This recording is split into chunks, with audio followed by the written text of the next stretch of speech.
હાલોલના Pavagadh bypass road પાસે સ્ક્રેપના ગોડાઉનમાં ભીષણ આગ 3 કલાક બાદ પણ આગ બેકાબુ અને ફાયર ટીમો ઘટના સ્થળે પંચમહાલ જિલ્લાના હાલોલ પાવાગઢ બાયપાસ રોડ પર ગોપીપુરા રોડ સામે બાસ્કા તરફ જવાના માર્ગ પર આવેલા સ્ક્રેપના મોટા જથ્થામાં ભીષણ આગ લાગવાની ઘટના સામે આવી છે.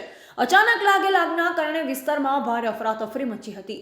આ ગોડાઉનમાં કારના સીટના કવર બનાવવા માટે ઉપયોગમાં લેવાતું રેક્ઝિન પ્લાસ્ટિક પંચ સહિતના મોટા પ્રમાણમાં સ્ક્રેપમાં સંગ્રહિત હતો. આગ લાગતા જ આકાશમાં ધુમાડાના ગોટે ગોટા ઉડતા નજરે પડ્યા. બનાવની જાણ થતાં જ હાલોલ ફાયર ફાઇટર ટીમ તાત્કાલિક ઘટના સ્થળે પહોંચી અને આગ પર કાબુ મેળવવા પાણીનો મારો ચલાવ્યો. જો કે આગ એટલી વિકરાળ હતી કે આસપાસના વિસ્તારોમાં ભયનો માહોલ ફેલાઈ ગયો. આગની ગંભીરતા જોતા હાલોલ પોલીસ પણ ઘટના સ્થળે પહોંચીને ત્યાં ઉમટી પડેલ લોકટોળાને વિખેરવાની કાર્યવાહી હાથ ધરવામાં આવી. આગે વધુ વિકરાળ સ્વરૂપ ધારણ કરતા હાલોલ કાલોલ તેમજ એમજી મોટર્સ કંપનીની ફાયર ફાઇટર ટીમો પણ ઘટના સ્થળે પહોંચીને સતત પાણી તથા કેમિકલ ફોમનો મારો ચલાવી આગ પર કાબુ મેળવવાના પ્રયાસો ચાલુ રાખ્યા. પરંતુ ભારે આગના કારણે છેલ્લા 2 થી 3 કલાકથી આગ પર કાબુ મેળવવા ફાયર ફાઇટરની ટીમો દ્વારા પ્રયાસો સતત ચાલુ છે. રિપોર્ટર દીપક તિવારી, હાલોલ, પંચમહાલ.